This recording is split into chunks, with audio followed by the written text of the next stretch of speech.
सभी को नमस्कार। आपके अपने YouTube चैनल चाणक्य जी के क्लासेज में हार्दिक स्वागत।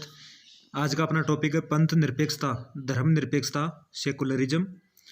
पंथ निरपेक्षता शब्द का प्रयोग सर्वप्रथम 1648 में जॉर्ज जैकब होलियाक ने किया। The national culture of India पुस्तक आबिद हुसैन ने लिखी। भारत के संविधान में सेकुलर शब्द का हिंदी रूपांतरण धर्म निरपेक्ष की जगह पंथ निरपेक्ष है। लैटिन भाषा में पंथ निरपेक्ष शब्द की उत्पत्ति का अर्थ है सांसारिक। मूल संविधान में पंथ निरपेक्ष राज्य शब्द का कहीं उल्लेख नहीं था। 42वें संविधान संशोधन 1976 के द्वारा संविधान की प्रस्तावना में 3 शब्द जोड़े गए: समाजवादी, पंथ निरपेक्षता और अखंडता। इस प्रकार प्रस्तावना में पहले 85 शब्द थे, वर्तमान में 88 शब्द हो गए। भारत के संविधान में कहीं भी पंथ निरपेक्ष शब्द को परिभाषित नहीं किया गया है। मूल संविधान में अनुच्छेद 25(2) क में सेकुलर शब्द प्रारंभ से ही उल्लेखित है, लेकिन इस सेकुलर शब्द का अर्थ लौकिक है। 45वां संविधान संशोधन 1978 द्वारा जनता पार्टी सरकार ने पंथ निरपेक्षता को परिभाषित करने का प्रयास किया, लेकिन असफल रहा।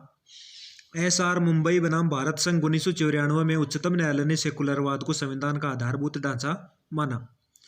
राजीव भार्गव ने सेकुलरवाद को मानकात्मक सिद्धांत के रूप में प्रयुक्त किया है।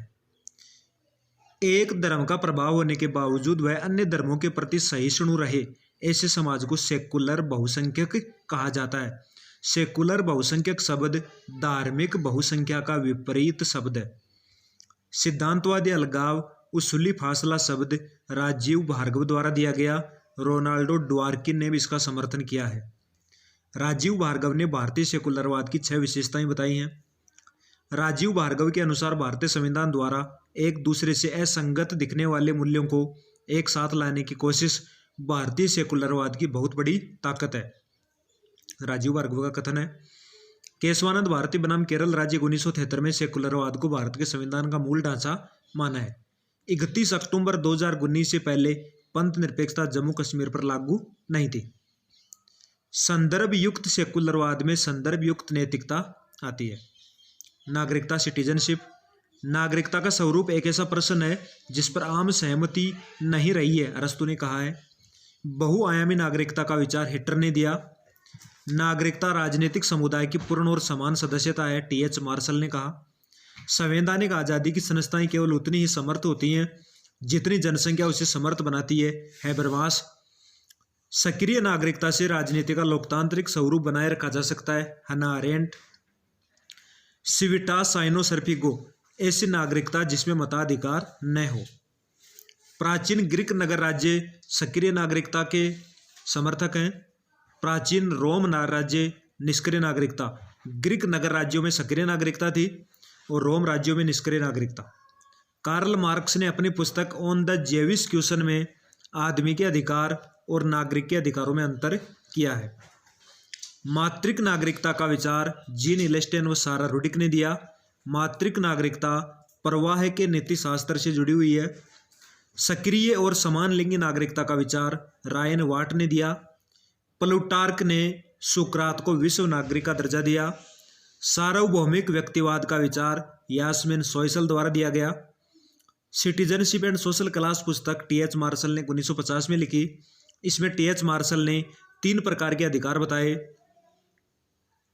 18वीं सदी में नागरिक अधिकार, 19वीं सदी में राजनीतिक अधिकार, 20वीं सदी में सामाजिक अधिकार। इंपॉर्टेंट पर्सन है और तीनों सदी के हिसाब से याद रखना। 18, 19, 20। नारा सा, ना का मतलब नागरिक अधिकार, रा राजनीतिक अधिकार, सा सामाजिक अधिकार, क्रम से याद रखने। सामाजिक नागरिकता के पक्षधर हिटलर हैं। समूह विभेदित नागरिकता का विचार विल किमलिका, जो बहुसंस्कृतिवादी विचारक है, के द्वारा दिया गया। नागरिक मानववाद को विल किमलिका ने अरस्तुवादी गणतंत्रवाद कहा है। नागरिकता को विन्यासों का विन्यास माइकल वाल्जर ने कहा। आलोचनात्मक साहचर्यवाद का विचार माइकल वाल्जर ने दिया। सामाजिक पूंजी का विचार रॉबर्ट पटनम द्वारा दिया गया। संविधान सभा के सदस्य पीएस देशमुख ने भारतीय नागरिकता के प्रावधान को संसार भर में सबसे अधिक सरल बताया। लेक्स सेंजुइनस का अर्थ है रक्त संबंध कानून। लेक्स सोले का अर्थ है जन्मभूमि कानून। भारत में एकहरी नागरिकता है, अमेरिका में दोहरी है, स्विट्जरलैंड में तिहरी नागरिकता है। भारत में नागरिकता संशोधन अधिनियम 2019 10 जनवरी 2020 से प्रभावी हो गया था। नागरिकता संशोधन अधिनियम 2019 6 धर्म से संबंधित है, इसमें मुस्लिम धर्म शामिल नहीं है। भारत के समुद्र पार नागरिकता की शुरुआत 2003 में लक्ष्मीमल सिंघवी कमेटी की सिफारिश पर 2005 में किया। भारतीय मूल की नागरिकता पीआईओ को समाप्त करके 2015 में समाप्त करके ओसीआई में विलय कर दिया। टेको पॉलिसी का विचार रोस्टोव द्वारा दिया गया। आज के लिए इतना ही, धन्यवाद।